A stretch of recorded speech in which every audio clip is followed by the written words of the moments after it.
안녕하십니까. 반갑습니다. 우리 강의가 지난주까지 문법 부분을 다루었고 이번 주부터 오늘 내일과 다음 주 이렇게 해서 국어 교육 분야를 다루게 됩니다. 국어 교육 분야는 우리가 현재 이 책 부분을 바탕으로 하고 있고 이 책이 2015 교육과정이기 때문에 자료 부분으로 보면 여기에 자료로 이렇게 묶여져서 이 부분이 있습니다. 그래서 개정 국어 교육과정 분석뿐만 아니고 현재 제시된 부분에서 보면 국어 교육과정에서 2022 개정 교육과정과 함께 그 다음에 국어 교육론에서 교수학습 모형과 평가에 해당되는 부분, 그 다음에 교재 보충자료, 이렇게 해서 이 교재 보충자료 같은 경우에 이렇게 별도로 이렇게 제시가 되어 있는데, 교재 보충자료 부분은 최근 2022 개정 이후에 발간된 책들, 그 중에서 우리 책에 실려 있지 않거나 아니면 그 중에서 중요한 부분을 다 뽑아서 정리를 해 놓은 겁니다. 그래서 책이 2권이다 라고 이렇게 생각을 하고 보시면 좋겠고, 2015 교육과정 책이었기 때문에 여기 보완되는 그 자료로 함께 생각을 하시면 좋겠습니다. 그 다음에 우리가 국어 교육을 공부하면서 국어 교육은 그 성격을 생각해 보면 우리가 보통 문학을 잘한다, 문법을 잘한다, 이런 부분은 그 특성이 쉽게 나누어집니다. 우리가 보면 처음부터 문학에 취미가 있고 문학에 대해서 장점을 지니는 그런 예비교사도 있고, 또 문학은 좀 어려운데 문법에 대해서는 장점을 가진 그런 분도 있습니다. 그 성향이 확연히 이렇게 다른데, 국어 교육은 어떻게 보면 그 중간점에 해당되다 보니까 길만 제대로 알면 문학하는 사람, 문법하는 사람 다 잘 할 수 있는 부분이 국어 교육입니다. 그러니까 국어 교육은 아주 또 세세하게 들어가려고 하면 세세하게 해야 할 부분이 많은데, 우리가 시험에서 나오는 부분은 또 아주 세세한 부분까지 요구하지는 않습니다. 그래서 우리가 책이나 아니면 자료를 보면서 어떤 부분이 중요하고 무엇을 공부를 해야 한다 하는 부분을 생각을 할 수 있는데, 현재 제가 이렇게 보면 자료 3페이지짜리 자료 부분에서 우리 국어 교육 분야, 국어 교육의 교재 분야별 중요 내용 하는 게 있습니다. 여기에 제시된 중요 내용 하는 부분이 뭐냐 하면 우리가 반드시 국어 교육 분야에서 반드시 알아야 할 부분들이 됩니다. 그래서 화법 분야에서 중요한 부분, 그 다음에 작문 분야에서 중요한 부분, 독서 분야에서 중요한 부분, 이렇게 해서 우리 책 쪽수와 함께 세부 내용이 제시가 되어 있습니다. 그리고 요 중에 우리 책에는 그 화법 부분에서 22번 화법의 학습 방법과 평가, 그 다음에 2페이지에서 23번 작문의 학습 방법과 평가, 그 다음에 독서의 방법, 독서의 평가, 이렇게 해서 이런 방법이나 모형에 대한 부분은 이 자료에 실려 있습니다. 이 책이 없고 이 자료에 실려 있기 때문에 이 자료에서 A 부분이 2022 개정 교육과정이고, A 부분이 2022 개정 교육과정이고, 그 다음에 B에 해당되는 부분이 국어 교육론 교수학습 모형 및 평가, 이렇게 되어 있는 부분입니다. 국어 교육론 교수학습 모형 평가. 그래서 여기에서 보면 국어 교수학습 모형에 해당되는 부분과 그 다음에 평가 부분에서도 우리가 기본 일반적인 평가와 과정평가, 수행평가, 그리고 화법, 독서, 작문의 평가 등등의 내용이 여기 별도 자료로 다 제시가 되어 있으니까 이 자료를 바탕으로 이렇게 보시면 좋겠습니다.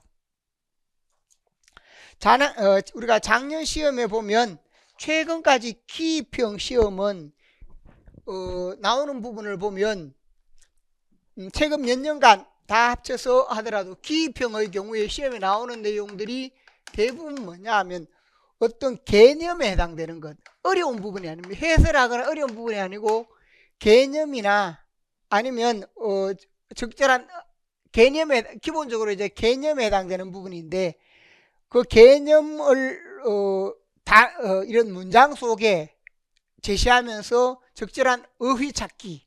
그래서 개념을 바탕으로 하거나 혹은 적절한 어휘, 그러니까 적절한 개념, 적절한 어휘를 찾기,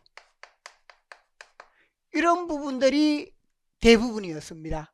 그러니까 이렇게 되는 부분들은 문제가 우리가 대체로 보면 국어교육의 기입형 문제가 그만큼 쉽게 나온다는 겁니다. 작년에도 보면 자율적 수정이라든지 아니면 글쓰기에서 주체성이라든지 주제라든지 이러한 내용은 우리가 조금만 보면 쉽게 알 수 있는 부분이었습니다. 그래서 이렇게 보면 최근에 시험에 나오는 부분이 최근 3년 정도간 이런 식으로 나왔기 때문에 과거에는 기입형에도 뭔가를 내용 자체를 분석하거나 아니면 어떤 내용을 바탕으로 해서 그걸 바탕으로 설명하는 그런 부분들이 없지 않았는데 최근에는 이렇게 개념이나 적절한 어휘를 찾는 부분으로 이렇게 문제가 나오고 있습니다. 이런 경우에는 우리가 뭘 해야 되느냐 하면 어떤 새로운 단어라든지 우리가 새로운 단어 혹은 새롭게 사용돼 나타난 용어 등에 대한 그 개념을 명확하게 이해하는 것, 개념을 명확하게 이해하는 부분, 그 개념을 명확하게 이해하기.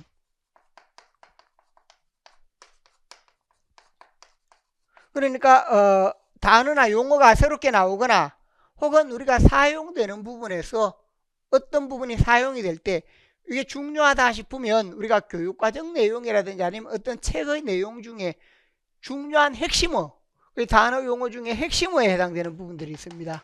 그 핵심어에 해당되는 부분들을 비워놓고 우리가 거기에 어떤 내용이 들어갈까 어떤 내용이 들어갈까 이런 부분들로 이렇게 연습을 해보면 최근 나오는 기입형 문제를 쉽게 이렇게 좀 대응할 수 있지 않을까라고 생각합니다.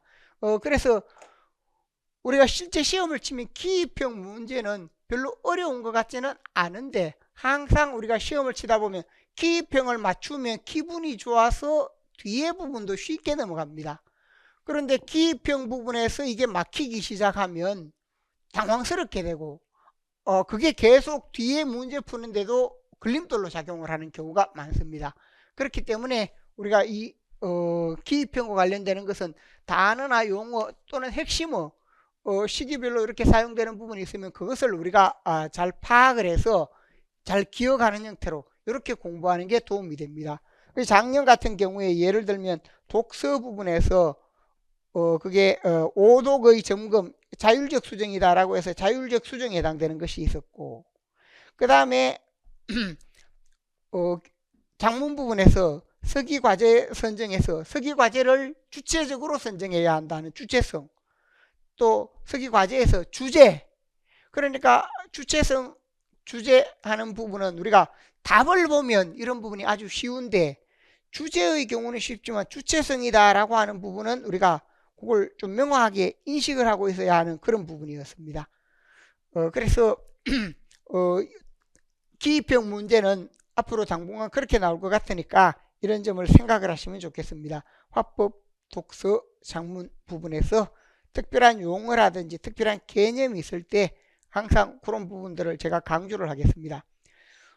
그 다음에 우리가 또 보면 앞서도 말씀드렸는데 이 부분이 우리가 공부를 하려고 하면 양으로 보면 끊임없이 한없이 많을 수도 있고 또 핵심에 해당되는 부분을 위주로 해서 그걸 정리를 해가면 그게 쉽습니다.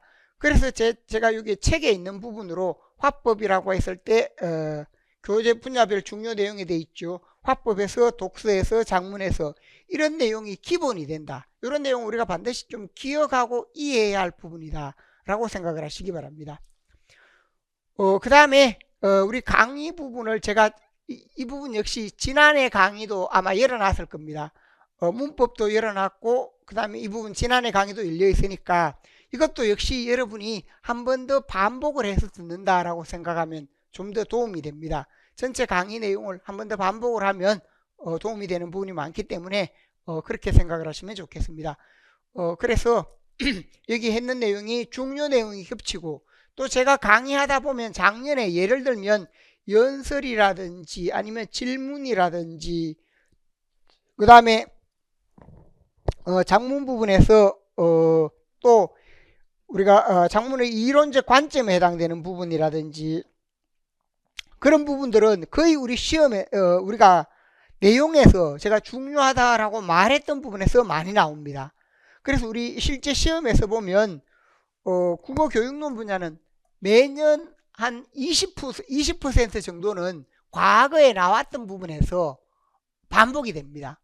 그래서 작년 같은 경우에도 우리가 반복이 되는 부분을 생각을 해보면 평가와 관련되는 부분, 중요도 평정이라든지 또는 형식주의, 사회주의 구성 장문의 특징에 해당되는 부분이라든지 그 다음에 평가 중에 전통적 평가, 포트폴리오 평가 등등 이러한 부분들은 다 이렇게 좀 반복이 되는 내용이었고, 또 작년에 보면 화법 중에서 화법에서 질문하기 제가 질문을 여러 차례 강조하며 질문의 유형이나 질문이 중요하다라고 이야기를 했습니다. 그 부분이 나왔고, 또 연설에서 보면 내용 연결 표현, 제가 강의 속에 아마 내용 연결 표현 부분을 여러 번 강조했는데 문제풀이부터 시작해서 제 강의를 잘 들어보면 내용 연결 표현이다라고 해서 과거의 응집성으로 다루던 부분을 제가 내용 연결 표현으로 이게 중요하다라고 하면서 강조를 하면서 새롭게 나왔기 때문에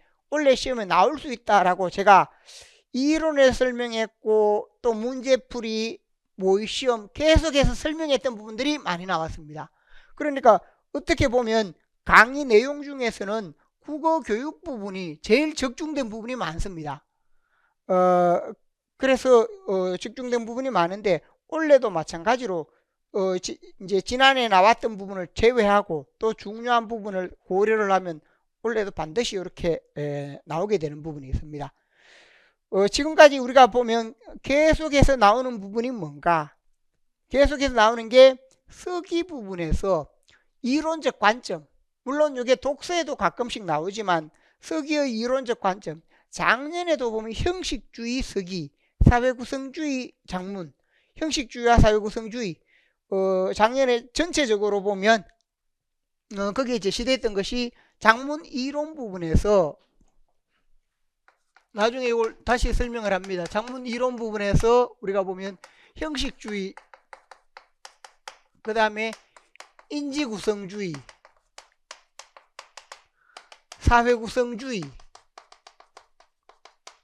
그 다음에 대화주의, 장문 이론, 이런 장문 이론이 있는데, 형식주의에서 장문 이론에서 독자는 어떤 역할을 하는가 라고 할 때 여기서는 의미의 수용자 역할을 한다. 단순히 수용하는 역할을 합니다. 일방적으로 수용 받아들이는 것. 인지구성주의는 능동적인 해석자 역할을 한다. 사회구성주의, 다마 공동체의 참여, 다마 공동체에 참여하는 인물. 사회구성주의에서는 다마 공동체에서 함께 참여해서 함께 다마 구성 공동체에 참여 하는 인물, 다마 공동체의 참여자, 이렇게 핵심적으로 생각할 수 있고, 대화주의 부분에서는 대화 참여자,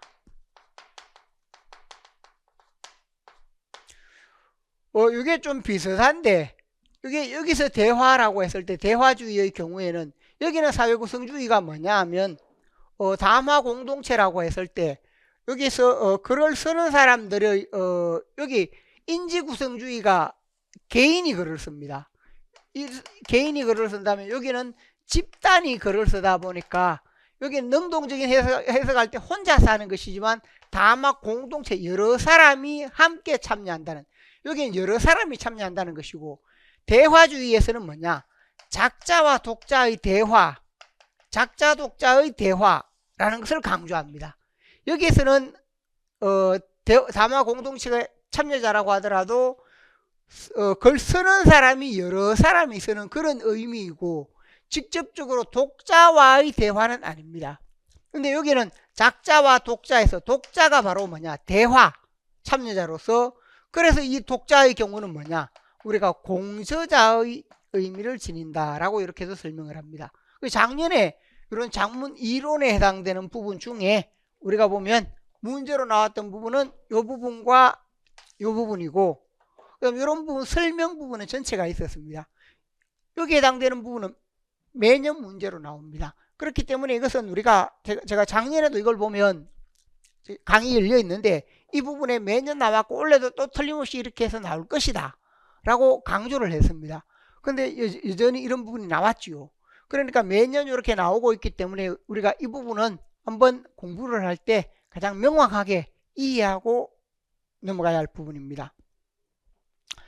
그래서 그러한 점을 생각하시고, 그 다음 작년에 보면 대체로 평가 부분이 조금 강조됐는데 독서 부분에서도 오독 점검 자율 수정, 독서 부분에서 전통적 평가, 포트폴리오 평가, 또 중요도 평정 이런 부분이 있었고, 또 작문 부분에서 읽기 쓰기 부분의 평가가 공통적으로 이렇게 나왔습니다. 그래서 이 부분은 우리가 작년 시험 나왔던 부분은 뭐냐? 일주 자료에 보면 국어교육 영역의 출제 분야 및 문제 유형이라고 해서 우리가 시험 어떻게 공부할 것인가, 거기에 이미 맨 첫 주에 다 제시가 되어 있었기 때문에 이런 부분 따로 설명하지 않습니다.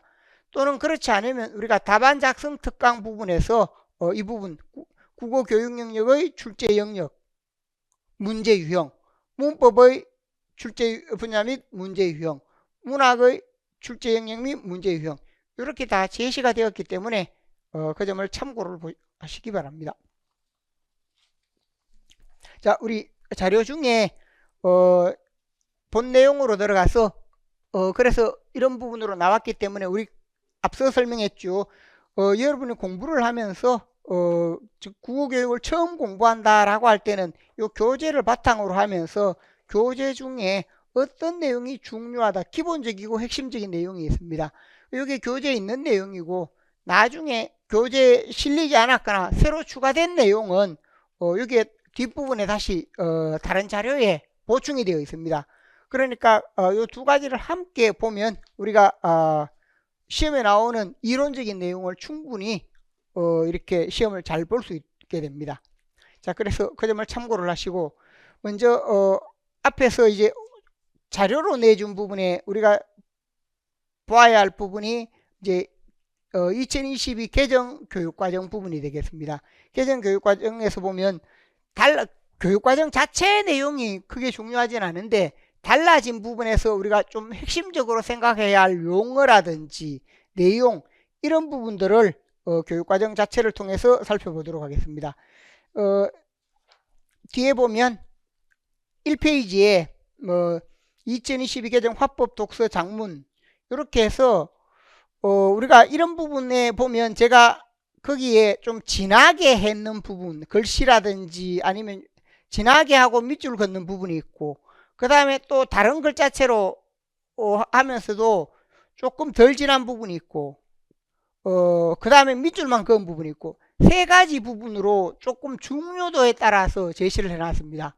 그래서 글자 자체가 가장 진한 글씨체, 다른 글씨체면서도 진하고, 그러면서 이렇게 밑줄까지 그어진 부분이 가장 중요한 개념이다 하는 점. 그리고 보면서 그런 부분들은 우리가 반드시 이해하고 기억할 필요가 있습니다. 그래서 예를 들면 우리가 교육과정 부분에서 보면 2022 개정 교육과정 2015에서 2022로 바꾸면서 내용체계 부분에서 보면 성격, 목표, 내용체계 성취 기준, 교수학습 및 평가 이렇게 구성되는 부분은 성격, 목표, 내용체계와 과거의 성취 기준이 결합되어 있고, 교수학습 방법 및 교수학습 평가. 그러니까 전체 체계가 명칭이 약간 조절되더라도 큰 틀에서는 다 동일합니다. 내용체계 속의 영역별로 핵심 아이디어.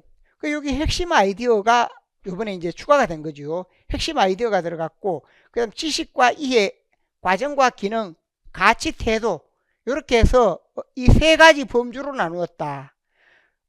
그래서 지식과 이해, 과정, 기능, 가치, 태도 이렇게 세 가지 부분으로 아래처럼 표로 이렇게 있죠. 나누고 성취 기준을 제시할 때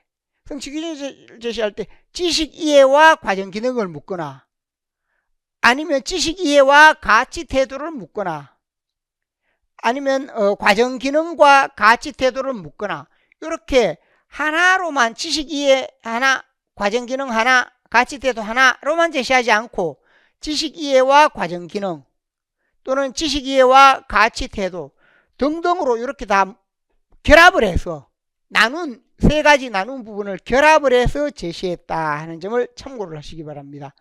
그래서 여기 보면 우리 지금 성취 기준 어떻게 제시되었나 라고 했을 때 성취 기준이 앞에서 세 가지 부분으로 나누어졌는데 지식과 이해, 과정과 기능, 가치, 태도라고 했을 때 세 가지 영역을 나누고 성취 기준을 만들 때는 이런 부분을 두 가지 또는 세 가지를 결합을 해서 성취 기준을 만들었다 하는 점을 참고를 하시기 바랍니다. 그것이 2022 개정교육과정의 특징이다.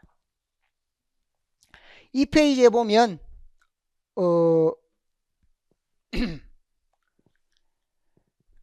2020 개정교육과정 국어 과목에서 보면 과목 자체로 달라진 점은 뭔가 2015 개정교육과정에 없던 부분으로 국어 속에 매체가 추가가 되었습니다. 그래서 여기에 중요하게 달라지거나 중요하게 한 부분은 다 이렇게 글자체가 다르고 그 다음에 밑줄이 그어져 있습니다. 그래서 이 부분을 우리가 과거 부분과 비교를 해서 볼 수 있도록 그 아래 2015 개정교육과정이 있는데 매체가 이제 과거에는 어디에 있었는가? 언어와 매체라고 해서 고등학교쯤 다루는 것으로 되어 있었는데 이렇게 하지 않고 매체 부분이 중요하다 보니까 이제 초등학교 1학년부터 다 매체를 다룹니다. 그래서 매체 부분이 추가가 되었고 오른쪽에도 보면 매체 부분이 초등학교에서 6학년까지 다 추가가 되었습니다. 그래서 매체 과목을 따로 이렇게 설정하던 것에서 매체는 초등학교에서 고등학교 1학년까지 공통적으로 함께 추구하는 것으로 바뀌었다 하는 점을 생각할 수 있고 그래서 국어의 경우 다른 부분들은 비슷하지만 매체 과목이 추가가 되었다. 영역이 하나가 추가가 되었습니다. 그 다음 학점 기반 선택 교육 과정이라고 해서 고등 1학년, 고등 1에서 3학년 일반 선택 이렇게 되어 있는데 공통국어는 국어 공통국어는 거의 같고 여기도 매체 부분이 들어간 것은 마찬가지입니다. 그 다음에 과목명이 달라집니다. 이전에 화작, 독서, 언어, 매체, 문학 이렇게 되어 있던 부분에서 화법과 언어, 즉 화법과 문법이 묶여졌습니다. 이번에 독서 작문이 묶여졌습니다. 독서 작문이 계속 나눠지는 독서와 작문이 묶여지고 그리고 문학 이렇게 해서 과목이 세 가지 부분으로 제시가 되었다 하는 점. 그래서 이전과 과목이 하나가 줄어들었습니다. 그러한 점을 참고로 보시면 좋겠습니다. 3페이지에서 우리가 보면 2022 개정교육과정 앞에서 내용 체계 부분에서 보면 핵심 아이디어가 있죠. 핵심 아이디어가 있고 그 다음에 지식 이해, 과정 기능, 가치 태도 이렇게 세부 내용이 있습니다. 그래서 1, 2학년에 담화 유형에 해당되는 부분이 있고 그 다음에 그 담화 과정에 해당되는 것이 있고 이런 식으로 해서 우리가 보면 초등학교에서 6학년까지 있고 중학교 1학년 3학년까지 여기에 제시된 게 뭐냐 대화, 면담, 발표, 연설, 토의, 토론 이렇게 해서 이 부분이 있습니다. 대화, 면담, 발표, 연설, 토의, 토론 여기에 지금 하나가 여기 빠져 있는 게 뭐냐 협상에 해당되는 부분 최근에 협상도 강조되기 때문에 협상에 해당되는 부분 이런 부분이 여기 현재는 빠져 있습니다. 그렇지만 나중에 보면 화법 부분에 또 포함이 됩니다. 그 다음에 아래 부분에 보면 과정 기능 속에 포함되어 있는 게 의도와 관점 추론하기, 논증이 타당한지 평가하기 여기에 제시되는 내용들이 모두 뭐냐 하면 이 위에 있는 것 앞서 이야기했죠. 여기에 있는 부분을 결합을 해서 여기에 있는 내용과 위에 지식 이해 또는 가치 태도를 결합을 해서 뭘 만들었는가? 교육과정 성취 기준을 만들었다는 겁니다. 그래서 성취 기준을 어떻게 만들었나라는 것을 우리가 이해할 필요가 있습니다. 그리고 뒤에 성취 기준을 보면 넘어가서 5페이지에 화자의 의도와 관점을 추론하며 듣는다. 이렇게 2022 추론. 그 다음 설득 전략을 비판적으로 분석하며 듣는다. 처음에 추론이 있고 추론의 경우 의도와 관점 추론하기가 먼저 있었습니다. 그 다음에 두 번째는 설득 전략 부분에서 이것은 세 번째 있던 부분입니다. 그럼 담화 공동체에 따른 듣기 말하기 방식의 다양성, 담화 공동체를 고려하기라고 해서 아래에 있는 부분과 다양성을 하는 것이 있고, 그 다음에 보면 이제 4번부터 대화, 4번에 지난 글씨로 대화, 면담, 발표 또는 연설, 그 다음에 토의, 토론, 이렇게 해서 이런 5가지, 6가지에 대한 기본 내용이 제시가 되어 있습니다. 그래서 이 부분들은 앞에 있는 부분의 담화 유형과 여기 있던 부분을 결합을 했는 형태로 제시가 되었다 하는 점을 생각하시기 바랍니다. 그래서 이렇게 제시가 되었고, 맨 마지막에 정의적인 부분, 즉 세부 내용에 보면 언어폭력의 문제점을 인식한다 라고 했을 때 그와 관련되는 그 말하기 속에서 상호 존중하면서 말해야 되는데 언어폭력의 문제점을 성찰하고 서로 존중하는 표현을 사용한다 하는 점, 듣기 말하기 과정을 점검하고 듣기 말하기 어려움을 효과적으로 조정한다. 그러니까 여기 있는 것 마지막 부분에 있는 것을 가치 태도와 관련되는 그런 내용입니다. 그러니까 앞서 보았듯이 지식 이해 과정 기능 가치 태도 이런 부분을 적절하게 조화를 해서 성취 기준이 제시가 되었다. 성취 기준이 어떻게 제시되었나라고 할 때 성취 기준이 제시된 그런 특징을 이해하면 좋겠습니다. 그 다음에 매 교육과정은 그 시대의 현실이나 시대의 필요한 교육 내용을 반영합니다. 그래서 여기서 보면 대화, 면담, 발표, 토의, 토론, 우리가 일상생활에 다 필요한 부분이고, 그 다음에 아래 9학년 국어 01에서 09 서로의 감정이나 바라는 바를 진솔하게 표현하면서 갈등을 조절하는 부분, 그러니까 이건 태도에 해당되는 부분이고, 9학년 국어 01의 10번 언어폭력의 문제점을 성찰하고 서로를 존중하는 표현을 사용하여 말한다. 말하게 듣기에서 언어폭력의 문제점, 이게 뭐냐면 요즘 중학교 또는 초등학교, 중학교, 고등학교 교실에 욕설을 너무 많이 사용합니다. 욕설 많이 사용한다. 그래 그걸 좀 조정할 필요가 있다라고 해서 이런 언어폭력의 문제점 부분을 이야기합니다. 방송에서도 막 이렇게 욕설을 한다든지 아니면 이렇게 되는 부분들이 있는데 그런 걸 좀 사용하지 않고 언어를 순화하기 위한 그런 의도, 그래서 듣기 말하기를 성찰하면서 하는 그런 부분이 되겠습니다. 이 부분 중에 그래서 이 부분은 여러분이 뭐냐 하면 이걸 하나하나 다 외울 필요는 없습니다. 어차피 세부적으로 담겨있는 대화, 면담, 발표, 연설, 토의, 토론은 따로 다 내용이 있습니다. 그렇기 때문에 교육과정 성취 기준이 어떻게 이루어져 있고 어떤 관점을 취하고 있구나라는 것만 생각하시면 되겠습니다. 그 다음에 여기 1번에 보면 그 아래 표면적으로 드러나지 않는 숨겨진 요소를 추론하기, 드러나지 않는 숨겨진 요소를 추론하기라고 했을 때 추론 부분이 있으니까 이렇게 밑줄 그어진 부분들은 그게 어떤 용어인가, 드러나지 않는 숨겨진 요소의 추론, 앞에 추론이 있었죠. 그럼 그런 부분들은 용어 부분에서 이런 부분들은 우리가 추론이다라는 부분을 기억을 하면 되겠습니다. 그 다음에 뒷부분에 7페이지에 보면 6페이지에 여기 추론적 듣기, 추론적 읽기라고 해서 추론한다라고 해서 우리가 추론적인 부분과 관련되는 것. 그래서 앞서 이야기했는데 9학년 국어 1회 1번 그 이전에 보면 5페이지 부분에 보면 그 이전에 화자의 의도와 관점을 추론하며 듣는다라고 추론하며 듣기 부분이 이전에는 없었습니다. 그 다음에 비판적으로 듣는다라고 하는 것이 있었는데 추론하며 듣는다라는 부분이 없었습니다.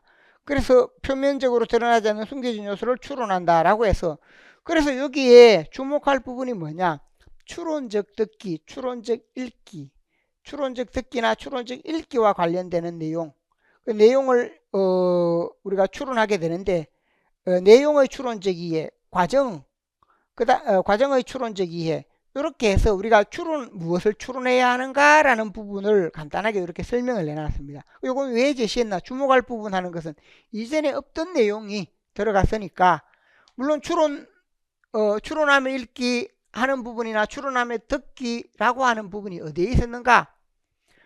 우리가 독서라든지 이런 부분에는 다 있었습니다. 그랬는 부분인데, 여기 어쨌든 이 내용이 교육과정에 없던 내용이 여기에 추가가 된 상태이기 때문에 우리가 이런 부분의 경우에 듣기 부분에서 추론적 듣기 부분을 조금 고려를 해야 됩니다. 그래서 이런 추론적 듣기 하는 부분이 새롭게 추가가 되었다라고 해서 이런 부분을 고려할 수 있고, 그 다음에 뒤에 있는 부분들은 이 용어 부분을 여러분이 잘 보면 되겠는데, 여기 보면 세부 내용 속에 쭉 오다가 9-1의 11번 상위인지 능력 하는 말이 있죠. 상위인지 초인지 이렇게 해서 상위인지 능력, 상위인지라고 하는 용어가 있습니다. 이게 우리가 많이 사용이 됩니다. 그 인지라고 했을 때 스스로 인식하고 조절하는 스스로 인식하고 조절하고 점검하고 조절하고 점검하는 능력을 뭐냐? 상위인지 능력이라고 합니다. 우리가 기본적으로 인지라고 할 때 인지는 뭐냐? 지식에 대한 인지라고 했을 때 어떤 인식과 지식의 의미인데, 여기 상위라는 말이 붙으면 우리가 지식을 인식을 할 때 스스로 상위에서 조절 점검하는 것, 인식하고 할 때 조절 점검하는 능력, 스스로 그 사고 조절 점검, 이 부분을 우리가 뭐라고 하느냐? 상위인지라고 합니다. 그래서 인지라는 말이 나올 때는 보통 상위인지를 의미하는 경우로 많이 사용이 됩니다. 그리고 이 용어가 많이 사용되기 때문에 그걸 좀 주의할 필요가 있습니다. 그 다음에 뒷부분에 아래 보면 세부적으로 제시되는 부분에 여기 있는 내용은 교육과정에 다 제시가 되어 있습니다. 우리 책이 다 교육과정을 바탕으로 만들어져 있기 때문에 교육과정에 다 제시가 되어 있는 것이고, 그래서 여기 보면 비판적으로 분석하며 듣기라든지 공감적 대화하기라든지 면담, 토론 이렇게 해서 여기 있는 내용들은 우리가 다루는 내용 속에 다 들어가 있습니다. 여기서 이제 말하기 듣기 부분이고, 화법에 대해서 고등학교 부분에 있는 게 뭔가? 고등학교 부분에 10페이지에 국어 1, 국어 2 이렇게 있어서 대화, 토론, 발표, 협상, 지식 이해에 보면 대화, 토론, 발표, 협상이 있죠. 앞에 대화, 토론은 중학교에 이미 다 있었습니다. 발표도 다 있었습니다. 그래서 여기서 보면 협상 부분이 여기 추가가 되었다 하는 점을 생각할 수 있습니다. 협상이 이제 고등학교 교육에서 다뤄지는 부분으로, 그래서 여기서 보면 대화 원리를 파악한다든지 토론 쟁점 파악하기라든지 필수 쟁점 구성해서 이런 부분. 원래는 토론이 또 안 나온 지가 꽤 되었기 때문에 토론 부분에 해당되는 것을 우리가 또 조금 집중을 해서 공부를 할 필요가 있습니다. 그 다음 발표와 협상 부분이 있는데, 협상 부분은 최근에 계속 강조가 되고 있습니다. 재작년에 협상 부분이 좀 짧게 나오긴 했는데, 협상의 경우에도 우리가 언제든지 좀 현대사회에서 협상의 기술이나 협상에 해당되는 게 많이 요구가 됩니다. 그래서 그 점을 중요하게 생각하시고, 여기 보면 11쪽에 대화의 원리를 기반으로 대화의 원리라고 할 때 그 아래에 있는 대화의 원리가 뭐냐? 협력의 원리, 공손성의 원리, 체면 유지의 원리 등등이 대화의 기본 원리이다. 그러면 이런 내용들은 우리가 뭐냐면 책에 다 있는 내용입니다. 그 교육과정에 이런 내용이 나오고 있구나 라고 해서 교육과정을 여러분이 공부하면 교육과정 자체를 암기하고 기억하기보다 교육과정에 이러한 내용에 대해 어떻게 다루라고 하고 있구나 하는 부분이나 혹은 어떤 뚜렷한 예를 든 부분이 있습니다. 교육과정에서 무엇에 대해서 설명을 하다가 예를 든 부분이 있으면 그런 부분에 집중을 해서 보시면 됩니다. 대화와 발표, 그 다음 협상에 대한 이해와 실행. 협상의 경우 개인 또는 집단의 갈등을 조정하여 문제를 해결하는 능력을 기르기 위해 설정했다. 그래서 협상의 중요성과 협상이 필요한 상황, 협상의 진행 절차 등등 이렇게 해서 협상과 관련되는 부분을 무엇을 다뤄야 하는가 하는 내용이 제시가 되었습니다. 뒷부분에 가서 성취기준 속에서 역시 마찬가지인데 뒷부분에 대화의 원리라든지 그 다음에 토론하기라든지 발표하기라든지 협상하기라든지 성취기준 부분에서 다시 한번 이렇게 제시를 했습니다. 그리고 이런 부분들은 참고로 이렇게 보시면 되겠습니다. 이걸 다 나중에 우리가 세부적으로 다루게 됩니다. 교육과정에 어떤 내용이 나와 있다는 것을 이렇게 살펴보는 부분이 되겠습니다. 그 다음 화법과 언어. 화법과 언어 마찬가지인데 15쪽에 보면 화법과 언어 부분에 제시되는 게 7번 부분부터 7번 문법 화법이 함께 적용이 되는데 8번 대화, 발표, 연설, 토의, 토론, 협상 이 부분이 중학교에 나왔던 게 다시 한번 전반적으로 화법과 언어에서 반복되는 그런 구조로 되어 있습니다. 그래서 화법과 언어라고 했을 때 제시된 부분에서 앞에서 보면 7번, 8번에서 12번, 13번까지 이렇게 제시가 되어 있습니다. 이전에 있었던 부분에서 그 내용이 조금 일부 보충이 되기도 하고 또 일부 조정이 되기도 하고 이렇게 해서 전체 내용이 제시되어 있는데 새로운 내용은 없습니다. 이전과 새로운 내용은 없기 때문에 이걸 참고로 보시면 되겠습니다. 뒷부분에 그래서 여기서도 보면 성취기준이나 이런 부분에서도 새로운 내용은 없고 그냥 이렇게 제시되는 부분에서 보면 예를 들어서 쭉 가다 보면 제가 밑줄 그은 부분들이 있죠. 이성적 설득 전략, 감성적 설득 전략, 화자의 공신력. 이게 작년에도 화자의 공신력과 관련된 게 설문이 나왔습니다. 화자의 성품, 평판, 전문성 등이 연설자에게 화자의 공신력을 구성한다. 그럼 이런 경우 화자의 성품이나 평판, 전문성 등이 화자의 공신력을 구성하는 부분이다. 이런 경우에 이제 뭐냐 하면 사소하게 생각하지 말고 내용을 보면서 화자의 공신력을 구성하는 요소가 뭐가 있는가? 성품, 평판, 전문성 이런 용어들을 우리가 잘 기억을 해야 된다는 겁니다. 화자의 공신력을 구성하는 것. 그래서 이러한 부분들을 잘 기억을 하시고 그 다음에 아래에 있는 부분들 이렇게 하면서 이제 협상 실행, 상황에 맞는 협상 전략 등등이 있습니다. 이것도 역시 세부적으로 참고하시기 바랍니다. 그 다음 뒤로 넘어가서 마찬가지인데 고등학교 화법, 교수학습 모형이나 평가 평가 부분에서 이런 특별한 용어라든지 방법들이 있을 수 있습니다. 그래서 그 부분 속에 2022 교수학습 방향 그 방향에 따른 평가 이렇게 해서 학습자 주도적 수업 학습자 주도가 되면 개별화 학습 부분이 강조됩니다. 왜 개별화 학습이 강조됩니까?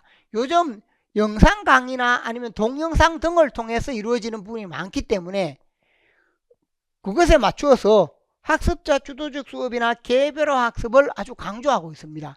그래서 이런 부분들이 교육과정에서 방법으로 강조되고 있다.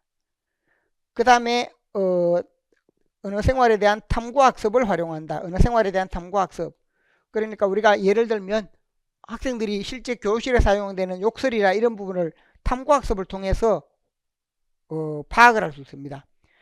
토의 토론 부분. 그 다음에 디지털 도구 및 온라인 플랫폼을 적극적으로 활용한다. 4번. 이게 이제 없던 내용입니다. 디지털 도구나 온라인 플랫폼을 적극적으로 활용한다 라고 했을 때 이 부분에 해당되는 것. 그래서 이런 내용 부분이 추가가 되었다 하는 점. 그 다음에 최소 성취 수준을 설정하고 이를 근거로 최소 성취 수준을 보장할 수 있도록 지도한다. 최소 성취 수준이 있죠. 여기서 다른 과목들도 마찬가지인데 최소 성취 수준이 몇 점입니까?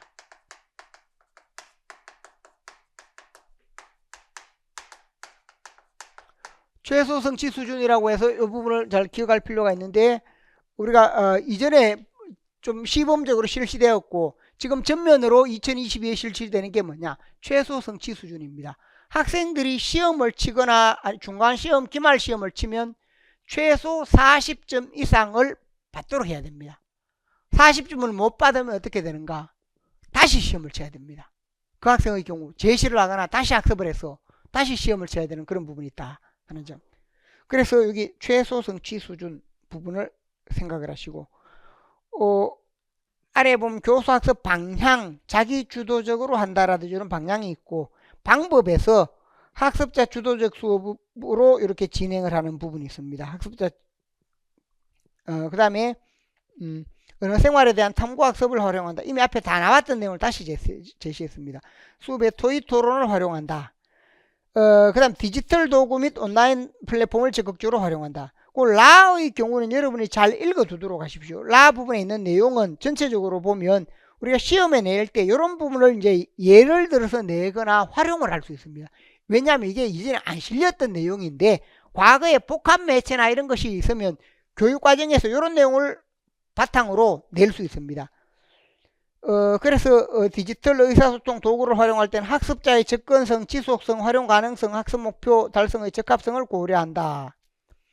또 학습자가 화법 활동 중 녹화한 자료, 어휘나 문장표현을 담화에 적절히 다듬기에 기록한 자료 등을 활용한다. 이런 내용들을 어떤 자료를 활용하는가, 어떻게 하는가, 의외로 교육과정에 이런 부분을 바탕으로 문제를 낼 수 있습니다. 그러니까 여기 있는 내용은 새로운 내용이니까 잘 기억해야 한다. 또 온오프라인 연계 수업이 있죠. 온오프라인을 연계 수업이다 라고 할 때 이것도 중요합니다. 온오프라인 연계 수업을 어떻게 하는가, 온라인을 통해 담화 유형이나 언어학습과 관련된 자료를 제시한 후 오프라인 수업으로 진행한다. 이 방법의 경우 우리가 아직 잘 모르는 부분이니까. 그 다음에 세 번째, 온라인 플랫폼 활용 후 화법 실천과 소통 관련 활동, 언어에 대한 탐구와 표현 관련 활동 등을 진행할 때 학습자의 디지털 교육 환경에 유의하고 각 활동 과정 및 결과에 대해 상호 피드백, 공유 등을 하는 부분이 중요하다. 그 다음 최소 성취 수준. 그래서 최소 성취 수준, 앞서 이야기했죠. 최소 성취 수준에 도달하기 어려울 경우에 개별 학습 상황을 점검하고 학습자 수준에 적합한 방과 후 지도, 과제 학습 이런 부분도 중요합니다. 그러니까 여기에 여러분이 23, 24쪽에 라와 마 부분이 있죠. 라, 마 부분은 반드시 좀 기억을 하시기 바랍니다. 이게 이제 교육과정이 바뀌고 나면 본격적으로 이렇게 바뀌는 부분들은 이제 올해 내년 이럴 때까지는 계속해서 이런 세부적인 내용들이 문제로 나올 수 있습니다. 그 다음에 평가와 관련되는 부분이 있습니다. 평가 관련되는 부분 우리가 기본적으로 보면 평가 종류 중에 서술, 논술형, 구술, 연구 보고서, 교사 질문, 역할 수행, 녹화 기록, 포트폴리오 등의 평가 방법 중 적절한 것을 활용한다. 우리가 역할 수행이다라고 할 때 역할 수행 부분이 있죠. 이것은 화법에서 이제 많이 활용되는 부분입니다. 역할 수행에 해당되는 평가, 이것도 생각을 하시고, 다른 부분들은 우리가 다 알 수 있는 부분입니다. 수행평가, 자기평가, 동료평가, 그 다음에 상시적 누적적인 포트폴리오 다 마찬가지입니다. 그 다음에 형식평가 외에 대화, 면담, 학습일지 이런 걸 비형식식 평가나 관찰평가를 활용한다라고 해서 이런 부분들이 있습니다.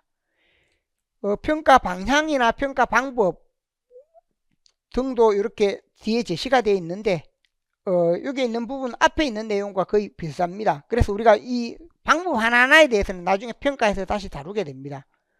구체적인 평가 방법으로 보면 앞에 26쪽 1번에 화법에 주로 사용하는 평가가 앞에 나왔고, 수행평가를 활용한다. 교사평가와 자기평가 또는 동료평가 다 중요한 용어들입니다. 다 시험에 자주 나오는 용어들입니다.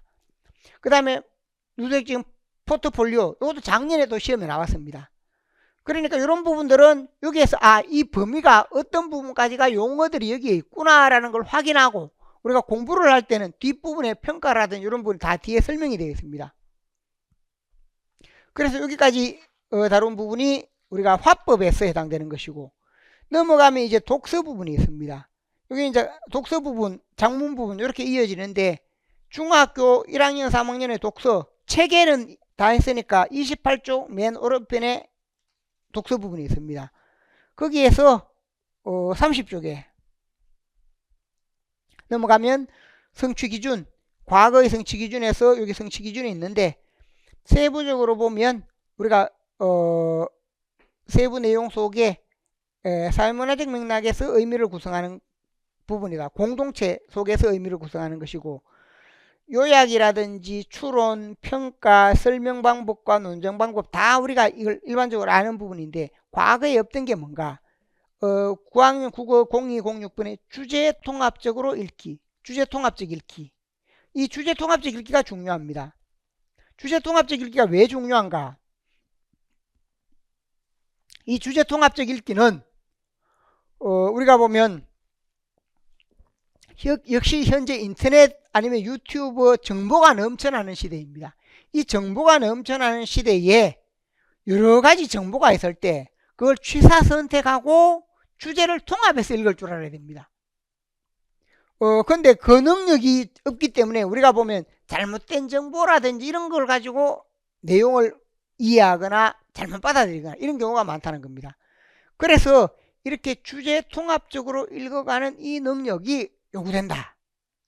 이게 뭐냐, 교육과정 가장 강조되는 부분입니다. 주제 통합적 읽기가 계속 나오고 있습니다. 다른 부분에도 마찬가지입니다. 왜냐하면 어느 분야나 이것은 예를 들어서 문법도 그렇고 문학도 그렇고 우리가 다른 분야도 그렇고 주제 통합적으로 읽어야 한다는 것을 계속 강조한다는 겁니다. 그래서 이 부분에서 31쪽에 주목할 부분 2다라고 해서 주제 통합적 읽기가 뭐다, 이렇게 해서 보충하는 부분으로 이렇게 세부 내용으로 제시가 되어 있습니다. 그래서 주제 통합적 독서 전략까지 이렇게 제시되어 있는데, 이게 뭐냐, 우리가 주목해야 할 부분이다. 주제 통합적 읽기를 어떻게 할 것이냐, 언제든지 시험에 낼 수 있는 부분입니다. 33쪽에 보면 주제 통합적 읽기라든지 그 읽기 방법과 관련되는 거 다른 부분들은 다 같고, 예를 들면 33쪽에 세 번째 점으로 세 번째 부분 나의 경우 읽기 목적과 글의 구조를 고려 요약하게 할 때 선택, 삭제, 일반화, 재구성, 이건 과거에 다 나오는 내용들입니다. 그 다음에 글 전체에 대한 요약인구, 거시적 구조를 요약한다. 또 미시적 구조, 거시적 구조, 미시적 구조, 이런 용어, 또 글의 구조를 시각화해 제시한 토해 조직자. 그래서 거시적 구조와 미시적 구조라는 용어가 뭐냐, 그 다음에 토해 조직자가 뭔가, 이런 걸 우리가 또 다 공부해야 됩니다. 그래서 여기서 할 수 없기 때문에 이건 책에 다 있습니다. 책이나 자료에 다 있기 때문에 그때 다 다룬다. 설명 방법, 논정 방법 마찬가지입니다. 이것도 일반적인 내용으로 다 있습니다. 그러니까 교육과정에 이렇게 나와 있으니까 우리가 이렇게 공부를 해야 하는구나 라고 생각을 하고 이렇게 봐야 된다는 겁니다. 뒤로 넘어가면 또 중요한 것 중에 하나가 뭐냐, 34쪽에 자기선택적 읽기, 자기선택적 읽기 부분이 있습니다. 이 용어. 그러니까 자기선택적 읽기는 과거에 2015 교육과정은 뭐냐, 자기주도적 읽기.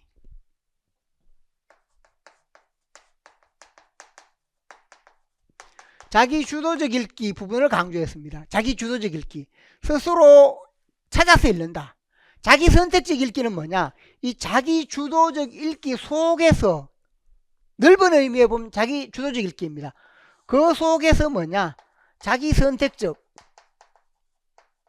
읽기가 있다. 여기에서는 뭘 강조하는가, 읽어가는 정과정을 강조할 때 자기주도적이라면 선택 과정에서 어떤 책을 선택하느냐, 책 고르기, 책 선택 부분에 강조되는 것. 책을 읽을 때 우리가 남들이 골라줄 수도 있고 교사가 골라줄 수도 있고 다른 사람 말을 들을 수도 있고, 그런데 자기 선택적 독서, 자기가 스스로 선택해서 자기에게 필요한 것을 자기가 선택해서 하자라는 그런 의도로 여기에서 이전에 2015 교육과정 자기주도적 읽기 속에서 특히 선택에 해당되는 것을 강조하는 개념이 자기선택적 읽기가 되겠습니다. 이런 용어 부분이 새로 나와 있기 때문에 이런 부분은 중요하게 돼 있죠. 제가 책에 이 자료에 제시해 놓은 부분들은 뭐냐면 이렇게 중요도에 따라서 이렇게 다 표시를 해 놨습니다. 그럼 그걸 잘 보면 그런 용어들은 반드시 기억을 해야 할 부분이고, 또 이런 부분들은 우리가 그 개념이 무엇이다, 잘못 우리가 이해하다 보면 요 개념과 요 개념이 헷갈릴 수 있는데, 넓은 의미의 자기 주도적 읽기는 읽어가는 과정에서도 자기 주도적 읽고 의미도 파악하고 하는 부분일 수 있는데, 책 선택에서 할 때는 자기 선택적 읽기가 된다 하는 점을 생각하시기 바랍니다. 그 다음에 고등학교 부분에서 장문 부분이 있습니다. 고등학교 장문 부분이 있어서 역시 36쪽에 체계가 있고 교육과정이 있습니다. 이게 설명 방법, 이미 설명 방법이 나왔습니다. 정보 전달하는 걸, 주장하는 걸, 그 다음에 정서를 진솔하게 표현하는 걸, 이렇게 세 가지 부분이 있고, 그 다음 내용 생성, 내용 조직, 일반적인 걸 전체적으로 앞에서는 종류, 뒤에서는 내용을 생성하고 조직하기, 이런 부분을 담았습니다. 이렇게 설명 방법이다 라고 했을 때 설명 방법에 해당되는 부분들 세부 내용이 있습니다. 그래서 우리가 앞에서 설명한다 할 때 이미 앞에 설명이 나왔죠.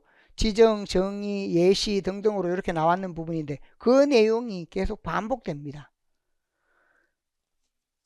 그 내용을 그대로 보시면 되겠고, 별로 다른 내용들은 참고로 하시면 됩니다. 42쪽에 넘어오면 역시 여기도 교수학습 방법은 비슷합니다. 개별화 수업을 활용한다. 프로젝트 기반의 수업을 활용한다. 여기 프로젝트 기반의 수업, 이건 조금 주목할 필요가 있습니다.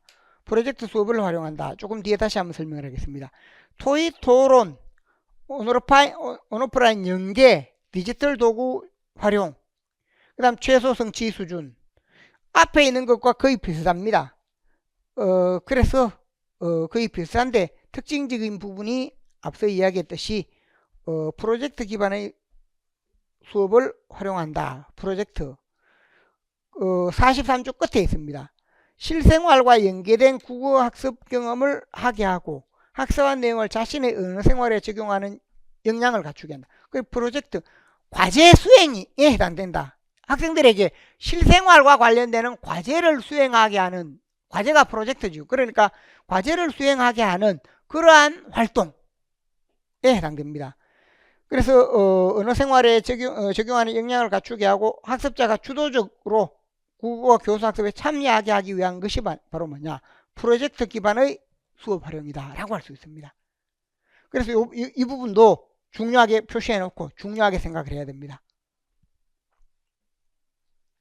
자, 그래서 여기 프로젝트 수업, 다른 부분들은 이미 앞에 다 나왔던 부분들입니다.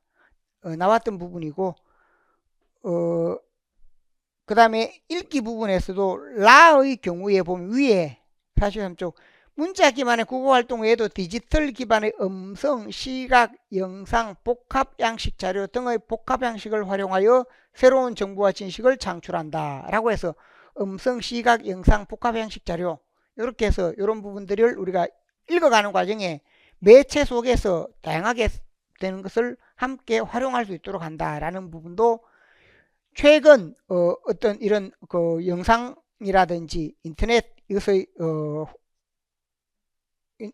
인터넷에서 이루어지는 활동 등을 고려한 부분으로 볼 수 있습니다. 그 다음에 뒷부분에 44쪽 역시 온오프라인 연계 수업 이미 중요하다 그랬습니다. 최소 성취 수준 중요하다고 했습니다. 그걸 다시 한번 보시면 되겠습니다.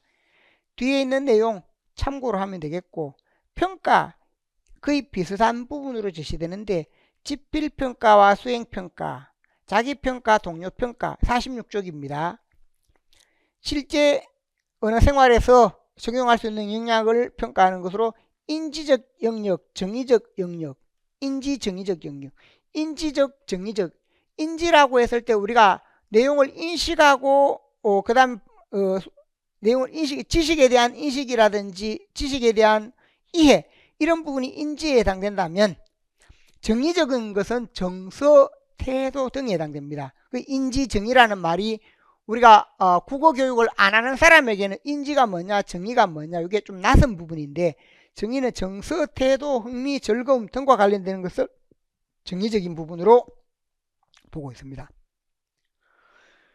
그 다음에 평가 부분에서 앞서 제시했듯이 수행평가, 형성평가, 지필평가 등등으로 평가 부분을 다 제시를 해놨습니다. 이런 내용은 평가 부분이 뒤에 다 정리가 되어 있습니다.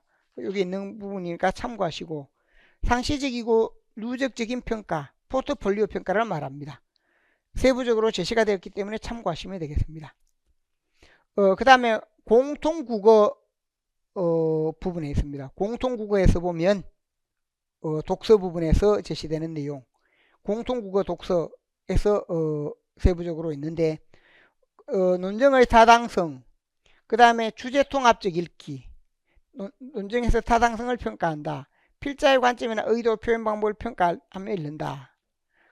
복합 양식으로 구성된 글이나 자료에 대해서는 필자의 관점이나 의도, 표현 등을 평가하며 읽기. 이 부분이 이제 뭐냐 하면 이것도 역시 우리가 나중에 글에 적용할 때 주목할 수 있는 부분입니다. 앞에 주제통합적 읽기는 중요하다고 이미 말을 했고, 그러니까 이 부분의 경우에 필자의 관점, 이게 복합 양식으로 구성된 걸 보통 인터넷이나 아니면 매체나 이런 부분으로 제시가 되어 있을 때 거기에 필자의 관점이나 의도, 표현 방법 등등을 우리가 평가하면서 읽어야 됩니다. 그래서 매체에 대한 비판적 읽기가 가능합니다. 그래서 그와 관련되는 것이기 때문에 이 기능이 중요해서 이런 부분을 우리가 생각을 할 수 있는 부분입니다. 그래서 요거 2-1번 부분으로 공통국어 2의 공의 이렇게 해서 비판적으로 제공할 수 있어야 한다라고 하는 부분이 있었고, 그 다음에 주제통합적 읽기라고 해서 이런 내용들은 이미 앞에 다 나왔던 내용들이 되겠습니다. 그래서 그 점을 참고로 보시면 좋겠습니다. 여기에 전체적으로 한번 보면서 52쪽의 경우에도 예로 제시된 부분, 이런 것은 한번 여러분이 전체적으로 읽어보시면 좋겠습니다. 여기서도 보면 우리가 쭉 설명이 되어 있는데, 과거에 이런 예 중의 일부가 우리 시험에 나오게 됐습니다. 교육과정을 공부한다라고 할 때 이런 부분 속에, 중요한 내용 속에 어떤 예가 담겨 있거나 하는 그런 부분들의 경우에 우리가 주의할 필요가 있는데, 그래서 그 부분을 바탕으로 한번 더 보시면 좋겠습니다. 그 다음에 고등학교 교과서에서 장문 부분, 앞에서 이제 독서했고 장문 부분에서 1, 2에서 장문 56쪽에 여기는 고등학교 공통국어 장문입니다. 고등학교 1학년의 1학기 2학기. 그래서 내용전개 일반적 원리라든지 필자의 개성이 드러나는 글, 그 다음에 장문 관습의 특성을 이해한다, 논정 요소에 따라서 내용을 조직하여 논정한다 등등으로 이렇게 세부 내용이 제시가 되었습니다. 그래서 기본적으로 앞서 말씀드렸듯이 제시되었던 부분에서 우리가 보면 과정과 기능이라든지 가치와 태도라든지 지식과 이해라든지 이런 것이 결합이 되다 보니까 장문 성취 기준이 이렇게 제시가 되었습니다. 이 부분에서 다 이렇게 다루어지는 부분인데, 여기 보면 개인적 서기윤리와 사회적 서기윤리, 글 쓸 때 책임감 있게 써야 한다 라는 부분, 이런 부분들이 중요하기 때문에 개인적 서기와 사회적 서기 윤리 이런 부분이 강조가 됩니다. 그래서 이런 부분의 경우에 우리가 글 쓸 때 어떤 문제가 있게 쓴다든지 아니면 인용을 할 때라든지 아니면 글을 쓸 때라든지 이런 부분이 문제가 있을 수 있습니다. 그래서 개인적 서기와 사회적 서기 윤리를 중요하게 여겨야 한다 하는 점. 그래서 이것도 나중에 우리 책에 다 있기 때문에 나중에 다시 설명을 하겠습니다. 이렇게 묶어서 이제 고등학교 일반 선택 과목 독서 장문이 있습니다. 독서 장문이다라고 해서 내용 성취 기준이 있고, 그래서 이 부분 속에 보면 63쪽에 64쪽에 보면 독서와 장문에서 이 부분이 앞부분에 보면 독서와 장문의 의사소통 방법과 특성을 이해하고, 이렇게 해서 오른편에 독서 장문이 여기는 묶여 있는데, 과거에는 독서는 독서대로 장문은 장문대로 나누어져 있다 보니까 현재 여기 두 번 제시가 되었는데, 과거에 2015와 비교하기 위해서 이렇게 제시되었다 하는 점을 참고하시기 바랍니다. 그래서 여기 세부적으로 있는 내용은 앞에 다 나왔던 내용입니다. 그래서 기본적으로 보면 우리가 쓰기 읽기 부분에 별로 새로운 내용은 없고 다 나왔던 내용을 강조하는 부분으로 제시가 되었고, 그래서 여기 용어에서 65쪽에 보면 다시 한 번씩 반복되는 게 자기 선택적 독서를 실천하는 능력, 자기 선택적 독서, 앞에 이미 설명을 했습니다. 그 다음에 자기 주도적 독서와 자기 선택적 독서, 66쪽에 제가 앞에 요거 했죠. 자기 주도적, 자기 선택적, 그런 부분이 조금 다르게 강조가 된다. 즉 자기 주도 속에서 자기 선택적 독서가 있다라고 해서 그 점을 생각을 할 수 있고, 그 다음 사실적 독해라든지 추론적 독해라든지 이런 내용들은 다 같습니다. 이미 앞에 한 번씩 다 나왔던 내용입니다. 그 다음에 또 자기 선택적 독서와 자기 주도적 장문 활동을 해가야 된다. 자기 스스로 하는 부분을 강조하는 겁니다. 독서도 그렇고 장문도 자기 주도적 장문 활동, 그걸 강조하는 내용으로 보시면 되겠습니다. 뒤에 나오는 내용들은 거의 이제 앞에 나왔던 것이니까 비슷하다. 73쪽부터 보면 개별화 학습, 프로젝트 기반의 수업, 그 다음에 이런 내용들은 거의 같습니다. 그래서 따로 제시하지 않았습니다. 여기까지 이렇게 다룬 내용이 뭔가, 2022 개정 교육과정의 내용인데, 앞서도 말씀드렸는데 우리 이 책 자체가 2015 개정 교육과정까지 반영이 되어 있고, 2022 개정 교육과정의 경우에도 마찬가지로 여기 없는 부분은 뒷부분에 해서 일부 내용이 보충이 되었습니다. 그래서 거의 교육과정 내용의 시대에 따라 몇 가지가 추가가 되었고, 지식적인 내용으로는 여기에 거의 대부분 다 있습니다. 그리고 좀 부족한 내용은 여기 앞에서 보면 우리 책에 부족한 내용은 비내용으로 해서 제시된 부분 속에 여기 뭐가 있는가 하면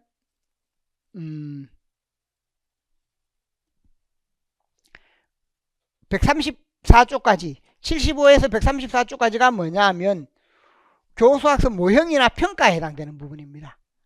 화법 독서 적용에 다 적용되는 모형이나 평가에 해당되는 부분이 담겨 있고, 135쪽에 보면 개정된 국어 교육 개론서 주목할 부분, 화법 부분에서 독서 부분에서 장문 부분에서 매체 부분에서, 이게 뭐냐 하면 최근에 책들이 나왔는데 제가 여기 이걸 개정되는 책을 아직 개정을 못하다 보니까 못 담았습니다. 대신에 나왔는 책 부분은 여러분이 이 내용을 공부할 수 있도록 어떤 내용을 더 봐야 한다라는 부분으로 135쪽 표에 보면 그게 다 제시가 되어 있습니다.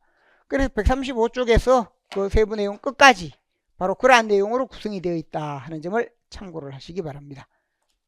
자, 그래서 지금 이제 우리가 2022 개정 교육과정에서 좀 중요하게 생각해야 할 부분, 그러니까 교육과정 부분에서 제가 앞서도 말씀드렸는데 교육과정을 여러분이 쭉 읽어보면서 세부 내용을 다 이해할 필요는 없는데 이전과 비슷한 내용은 별로 문제를 안 냅니다.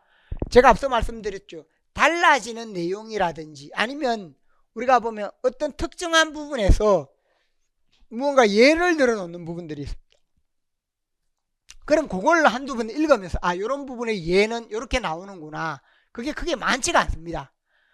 그래서 그런 내용을 한두 번씩 보면서 우리가 읽으면서 이런 내용에 이런 부분이 있구나 라고 정리하는 형태로 그렇게 공부를 해가면 교육과정을 명확하게 할 수 있습니다. 자, 여기까지 하고 잠시 쉬었다가 화법 부분부터 세부 내용을 다루도록 하겠습니다. 잠시 쉬었다 합니다.